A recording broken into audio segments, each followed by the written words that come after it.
Kanye West and Ty Dolla $ign's collab album Vultures 2 came out about a week ago, and Kanye's verse on the song Sky City has been getting a lot of attention, and sparking a lot of online discourse. If you just read the lyrics, you might not see why. Kanye has never been afraid of saying some controversial stuff, but this verse seems to be pretty straightforward, contemplative, sentimental reflection. You see, the reason why people are talking about it so much is because people don't really think that verse is Kanye at all. People have hypothesized and accused that this is an AI Kanye West filter, placed on top of frequent Kanye collaborator Sci-Hi the Prince's voice. The original Sci-Hi reference for the song leaked a while ago, so people were able to compare them directly. I mean, the evidence is pretty convincing, but until somebody in that studio speaks up, we'll never know for sure. I'll link one of the tweets in the description so you can check it out yourself. But to be honest, it doesn't really matter if it's true or not in this case. What matters for us as music fans and musicians is that this is totally possible now.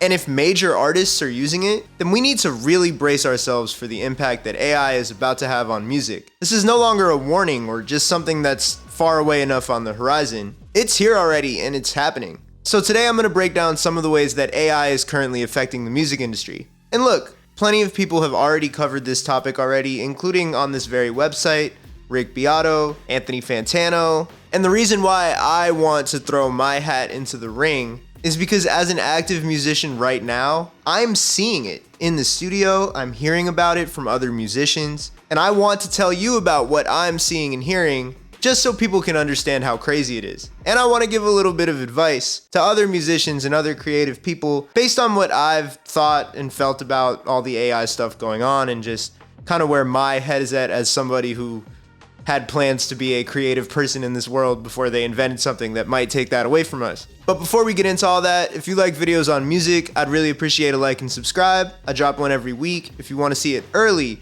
go to my Instagram, HADJI Gaviota, throw me a follow and join my broadcast channel. In that channel, I post the video link one day early. I also have a new song coming out on August 28th. You heard it here first. It's called Showtime. I'm going to put the pre-save link in the description. If you like the instrumental playing, it'll give you an idea of what it's going to sound like. I'm really excited for this one. All right, back to the video. To talk about AI in music, we should take a step back and make sure that everybody understands what AI is. It stands for artificial intelligence. And in its simplest form, that just means like intelligence inside of a computer. It's become a buzzword recently, but AI has existed for closer to a century than not at this point. Any computer that you use has some form of artificial intelligence in it. The computer players in Mario Kart 64 are AI. I wouldn't call them particularly intelligent, but I digress. Obviously, this form of AI has gotten a lot better in the past few years, but it's still not really the kind of AI that we're talking about that has the music industry shaken up. When we talk about AI in music, we're talking about a subset of AI called generative AI. Generative AI is basically when you type something into a form and you hit the button and a new created thing pops out, be it audio, video, photos, text, you name it. Early forms of generative AI like chatbots have been around for 50 years at this point, and I remember talking to bots on AIM when I was a lonely little kid. But within our lifetimes, they've gotten way smarter and way faster. What ChatGPT can do compared to what Ask Jeeves was doing when I was a kid, it's like night and day. ChatGPT launched in late 2022 and it completely took over the mainstream psyche. I was on the front lines seeing that working in a high school where all of my kids were immediately doing all their assignments through ChatGPT. But the immediate effects on the music industry with ChatGPT were not like particularly earth-shattering. Sure, maybe artists could use it on their press releases or when they reach out to blogs. And I know my old manager tried it out on some Spotify pitches just to see what it would be like. But none of that is particularly threatening to people's jobs in the music industry, more than it is in any other industry, really. The new wave of generative AI, though, is different. And it's affecting all levels of creativity in the music industry. You can now type in a few words, hit a button, and bam, a song pops out like a Coca-Cola freestyle machine. There are tools like Suno and Udio that can spit out songs that sound convincingly real in just a couple minutes, and with only a text prompt. It's mind-blowing, really. And there's a lot of discussion about the legality of things like this, because generative AI needs to be trained on something to learn how to do what it's doing. And the big three music labels, Universal, Sony, and Warner, sued Suno and Udio in June of this year, alleging that the programs were being trained off music that those labels owned.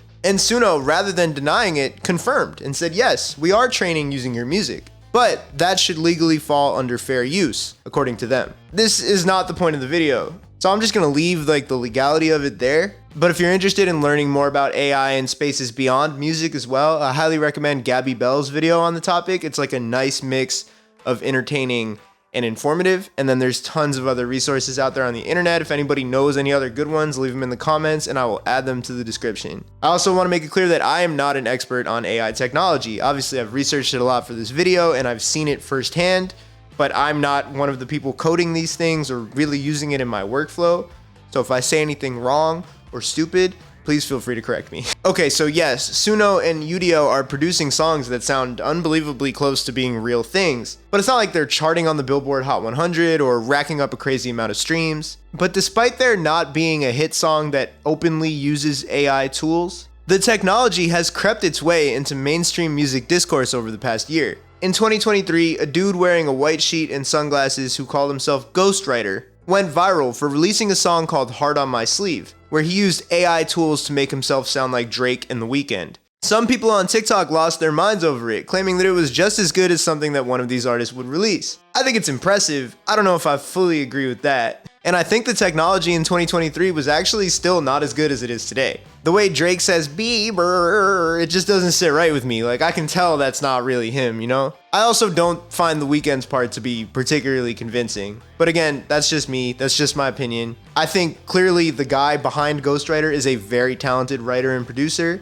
I just don't think that I would fall for this. But clearly other people felt otherwise, and that's really what matters. In 2023, we also started to see like AI remixes of other artists' songs. Like for example, someone putting Drake on Ice Spice's Munch. These were mostly done to be funny and not to be like downloaded and listened to regularly. The Ice Spice one actually made it to Drake, and he went on his IG story to say, "This is the final straw, AI." We're gonna see that he must have changed his mind over the past year, but we'll get there in a minute. But these things were being made, mostly for funsies. However, some people saw the opportunity to scam and make some money. One guy made thousands of dollars selling fake Frank Ocean leaks that were AI generated to unsuspecting fans who were trying to buy unreleased music. The leaked, unreleased music market could have its own video on it. It's pretty fascinating. If that's something you want to see, let me know in the comments. But basically, there are these group buys and groups of people who pool together money to buy what they think are unreleased songs from these big artists like Frank Ocean, Kanye West, Playboi Carti.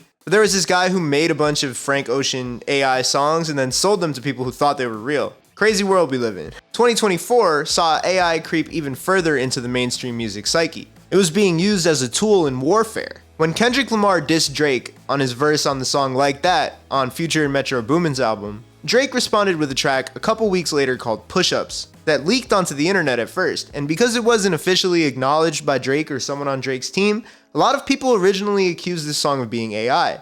Eventually it was confirmed to not be AI and be a real song, but there was a second diss that came onto the internet called Hi Whitney that even DJ Academics, a known ally of Drake, played on his stream and wasn't sure if it was real or not.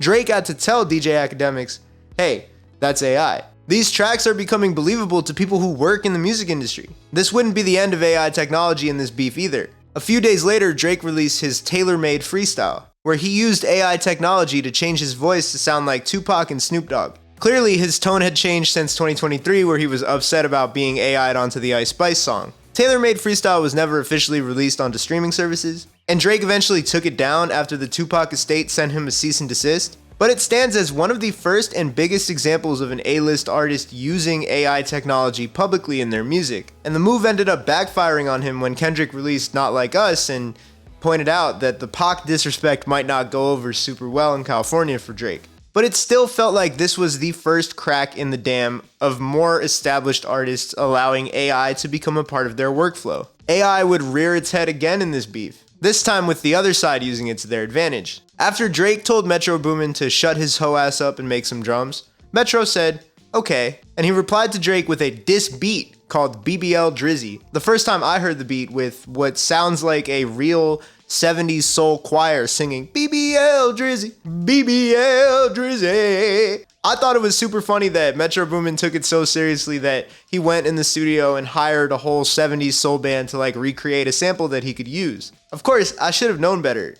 because that was AI. A social media personality named King Wallonius made the AI song BBL Drizzy that Metro ended up sampling. King Wallonius is actually not new to the genre of the parody song. Back in 2007, he made this popular Soulja Boy parody song, Crank That Homeless Man. He was watching that Drake versus Everybody beef unfold and said, hey man, I gotta throw my hat into this ring. So he cracked open the software Udio and he got to work on his BBL Drizzy song. As he later told Vulture in an interview, it's a process that goes a little bit deeper than just typing in a few words. Yeah, a lot of trial and error, just going back and forth with different prompts. I have a really great ear, so it's just listening to the music once it's done and being like, I don't like this. Then just keep reiterating the track until it's something that I feel like people would enjoy. Then just keep tweaking it until you find what actually works. That particular track, I've done it in multiple different styles, country, Afrobeats, yacht rock, and it works in each one. There is a lens to see BBL Drizzy as a positive use of AI. Unless you're a member of OVO. Here we have a guy who has a great idea, but he doesn't have the tools on hand or the musical chops to create a 70s soul song. Now, somebody can create something like that in minutes. It's kind of cool. It's also horrifying. It can be both. It still takes some human input to create something like BBL Drizzy, as King Wallonius outlined again with Billboard. I think it's a misconception that people think AI wrote BBL Drizzy. There's no way AI could write lyrics like, I'm thicker than a Snicker and I got the best BBL in history. So I decided to see how hard it was for myself. So I went on Udio and I typed in a song about Drake having a BBL in the style of bossa nova. And within about 5 minutes, it popped out 2 songs. One of them was called New Vibes and Confidence, and the other one was called Groove and Glow. Here's a snippet of New Vibes and Confidence. Drake got a BBL, he's feeling so swell. King Wallonius is right to an extent. It's not as specific and funny as his version was.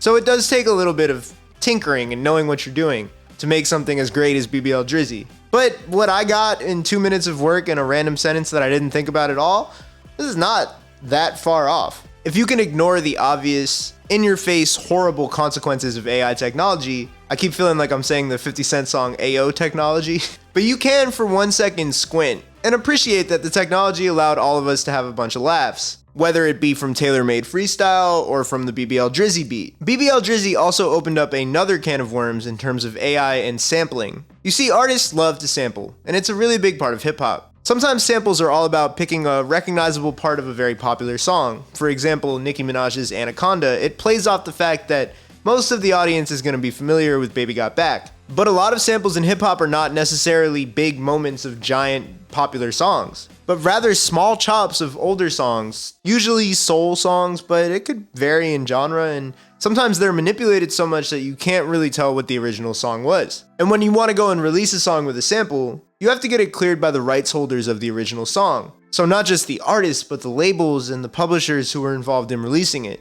It only takes one person in that whole chain to be like, I don't want to clear it, to make a sample process very difficult. Or if the artist has sadly passed away, which when you're sampling older music is, more and more likely, then you have to go through their family, which is obviously a very difficult and touchy thing to get through. A lot of songs are left on the cutting room floor just because the sample couldn't get cleared. Just recently, Lil Yachty and Drake had a song with a sample from an artist named Mr. Hotspot, who didn't want to clear the sample because of his religious beliefs and the content in the lyrics of the new song. So Lil Yachty went to Kai Cenat and he sent him the song because he knew he probably wasn't going to be able to clear it and officially release it. And that opened up a whole other discourse that is not really related to this video. But it just goes to show how difficult it can be to clear a sample sometimes. And even if you can get the clearance, sometimes it's just too expensive. Danny Brown has talked about how clearing samples on an album made him broke. So there is this world where people can use AI samples to make the process a lot easier. But it's also dystopian and horrifying. And at the end of the day, those AI samples are being trained on real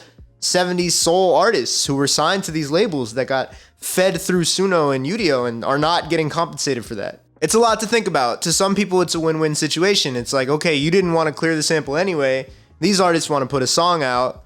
Now, if they use the AI, it'll be fine. And then for other people, it's like, hey, you're screwing all these older artists. And as someone who works in the industry, I can tell you that there are actually musicians today who have kind of made a living off of creating things that sound like older music that someone would want to sample and then sending it to producers and having that get sampled. So AI is in theory going to take jobs away from people like that. And those are really talented musicians. And that makes this not a victimless crime here. But as we leave the Kendrick beef, the AI developments with Kanye's Vultures 2 are a lot scarier. All the uses in the beef were kind of meant to be humorous, and we're not trying to trick somebody into thinking that it wasn't AI. Everybody knew that was not the real Tupac. In Kanye's case, he's actually trying to pass off an AI model as himself, allegedly, which is lazy at best and insidious at worst. Based on the news from the past week, it seems like Kanye might be struggling with some health issues, and I'll leave it at that. But regardless, an artist trying, and for a pretty big chunk of the audience succeeding, to pass off AI as really being them is a troubling development. The technology is also no longer difficult to access. A producer friend of mine invited me to a Discord called AI Hub, which is a Discord server for people to share a bunch of different AI-related things and resources, including voice models of popular artists. Now, it's not just for making music, it's for all aspects of AI creation, but anybody with a Discord can join, and has access to pretty impressive sounding models. The Discord has over 400,000 members in it. That's insane. One of the most fascinating aspects of AI and its effects on the music industry that I haven't really seen anybody talk about publicly is what it does to the reference track. So for those who are unaware of what a reference track is, it's basically when a song is written and produced with a bigger artist in mind, and then sent to them by a writer and a producer. So for example, when reference tracks of Drake's Mob Ties from Vori leak, it's like Vori recorded that and sent it to Drake probably and was like, hey, I have this idea for a song, and then Drake ended up using it on Mob Ties. And so if I wanted to write a song for Justin Bieber, I would write and record this whole song, and then I would send it to Justin, and if Justin ended up using it, he would just re-record the parts that I did, maybe keep some of it. You get what I'm saying. A-list artists receive tons of reference tracks from people who are trying to get a cut on a big album. I have experience writing reference tracks for other artists. I mean, I've gotten like some small placements here or there. I've gotten hit up by like K-pop labels who send me beats with like my name watermarked on it, and they're like, yo, record this for our artist. Like, I'm not gonna say exactly who because they haven't gotten placed and I don't think they will, but at least I tried, right? But basically they send you a beat, you write an idea, and you send it back to them, and then they listen to it and they think like, oh, what would it sound like if I did it? Well, AI removes the thinking part of that. If you just voice model yourself onto it, then you can just put the actual artist who would be recording it. A producer friend of mine was actually working on a reference track that he had a bigger rap artist in mind for. So he got in the room with the writer and they recorded this whole song and they wrote it kind of in the style of that artist. And then they used the AI model to turn the writer's voice into the artist's voice. And when he played it for me, let me tell you, I genuinely would have believed that that was a song that was recorded by that artist. Now, I know this story is very like source, trust me, bro, because like I don't want to like name names in the situation, right? But I'm just here to tell you, like, it was convincing. Very, very, very convincing. As someone who knows that artist's music, but like isn't like a super heavy listener of it, I was like, oh, that sounds like him. And what I really want to explain is that it's really likely that A-list artists have emails, inboxes full of folders full of songs that sound like they recorded them that they never have actually heard before. Imagine somebody sending you an iCloud folder of pictures of you at a party that you never went to. It's gotta be kind of a weird experience. Maybe some artists find it cool or helpful to hear reference tracks and be like, oh, that's what I would sound like on it, so they don't have to go through the trouble of cutting a song and finding out that they didn't really like it. But I bet a lot of artists are genuinely bothered by the concept of it and the Black Mirror-ness of it all, you know? With these AI stories comes a lot of worrying about where the technology will go. The point of this video was to show you that it's already here. But we can talk about some of the trends that I foresee happening as well. For one, I think there are going to be plenty of more examples of people selling fake unreleased songs on the internet. And once those songs hit the internet, there's a pretty big chunk of the audience who will have no idea that they're not real. Now, I wouldn't say that this is a completely new thing with AI. As a kid, I remember listening to a lot of Eminem or Lil Wayne songs on YouTube that like weren't actually released by them. They were just like verses from old songs taken and put on a different beat, and then they put a Tupac verse on there and they put like a Drake verse on there, and I like as a 12-year-old was like, ooh, cool. I didn't know Eminem and Drake and Tupac had a song, you know? But at the end of the day, those songs were all pieced together by fragments of real things that artists once really recorded. And now, that's not the case with AI anymore. People are completely making things up. And Kanye has also really opened the floodgates for other artists to use AI on their tracks. I think this could lead to advisory labels on streaming services, you know, that are like made with AI. If you see on Instagram, if someone posts a picture that uses AI technology, it might say AI info or made with AI. I had this happen to me because I had this picture where I like took a bunch of yearbook photos and put them into one thing, and I used generative fill on Photoshop to like match the backgrounds a little bit. And then when I posted it on Instagram, I got the made with AI sticker, and that was the first time I'd seen it. So I could see something like that being added to streaming services so that people would know, hey, this track was made with AI. And I do think if there are examples of AI songs becoming genuinely kind of popular, there could be a movement to support non-AI artists the way that people go out of their way to support independent artists. You know, people might be like, buy independent artist merch, buy independent artist music, stream their music, whatever. Like, you can then frame it as like, I'm a non-AI artist. Like, it's horrifying to think about, but like that is a real thing that could become kind of a part of music conversation within the next 5 years. I don't know. Even though I'm talking about the ways that AI are like here right now, at the end of the day, I still don't think there's going to be like a #1 hit song that is like fully AI for a very long time. Because the truth is, people crave humanity. And I think at a time that people are more and more like segmented and individualized and lonely and spending a lot of time on their phones, like when they go to consume content, they're going to want things that feel human. You know? And it's the selling point for a lot of artists, their humanity. You know, like either we know the stories that they're talking about, and you see artists like Olivia Rodrigo, where like Driver's License was a huge song because people kind of knew the relationships that were being described in it. Or artists just have like a certain pain in their voice. And, you know, AI is not going to be able to fully replace that, thank God. But even with that being said, a lot of musicians are at risk of losing their jobs to the technology like right now. And the biggest area for that for me is in the sync and library music world. And what I mean by sync and library, right, is like music that you hear in commercials, music in the background of a YouTube video, music in the background of a TV show, things like that. A lot of musicians who have dreams of being solo artists, they pay their rent off making music like that because that world is a little bit more lucrative than putting your song out on Spotify. And there are plenty of artists who, you know, make things with the sole intent of having it being put in the background somewhere and them getting a check off that. That kind of music is directly threatened by the existence of Udio and Suno. Go on one of these platforms and click around, and you'll see that if you put one of those songs in the background of something, you would not say this is AI music. You would have no idea. And now the companies that would normally hire musicians or pay a licensing fee for musicians, like they might not have to do that if they can go to Udio and go to Suno. Pitchfork did an article in 2023 called "Musicians Are Already Using AI More Than We Think." And they spoke with a few different artists and producers and musicians, including the producer Danny Wolf, who said, it's gonna put a lot of people out of business for sure. Producers definitely need to figure out a new way to adapt in the next couple of years. It's gonna do everything. It's gonna engineer, mix, and master. He's right for sure, but as I wanted to show you today, it's already deeper than that. As we saw with the Kanye situation, AI might be rapping for you too. Last week I talked about artists eventually retiring, and speculated that maybe they will just let AI models create new versions of their songs forever. I mean, Grimes has already created an AI model and she lets people use it to make collabs with her. But now there are artists who aren't even retired who are doing it in their music and trying to pass it off as it being real. If you want to get really grim with it, you can think about the kinds of AI songs that can be created off models of artists who are no longer with us. We can get albums and albums worth of posthumous cash grabs, created entirely with AI without any of the artist's vision being included. I believe we're at a point where it's a little bit too late to turn back. The only thing we can do is compartmentalize. Find possibilities for the technology, you know, to have benefits in workflow. Like, there will be some. And then learn how to regulate the negative ones. I'm not the guy with all the answers, but I would love to hear what some of you guys think about how that could be possible. I think the issue of compensation for artists whose music has been used to train these AI models is also a conversation that we need to have. Some people who are above my pay grade in that area are already trying to figure it out, but we need to keep pressure on them to make sure something like that really happens. And as for advice from one creative to another about what we need to do as a society with AI, I think the most important thing that you can do is have an idea or a tool or a thing that just can't be replicated by a model. Taking the short way out, making music that is like trendy with the intention of like, oh, maybe it'll blow up on TikTok, like that kind of stuff. You know, easy come, easy go.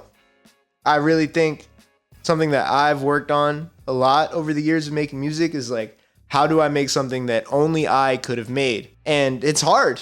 And it's something every time I'm in the studio, it's something I think about. I'm like, how can I be more myself? How can I not get bogged down by influences or what I think is going to be big or what I think is going to pay my rent? It's not an easy thing to do, but the best advice that I have would be to figure out what your thing is and find ways to make sure you're always injecting your own personality into it.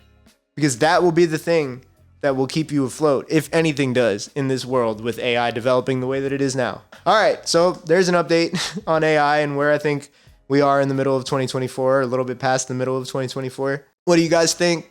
What do you want to see me talk about next? Let me know in the comments. Peace.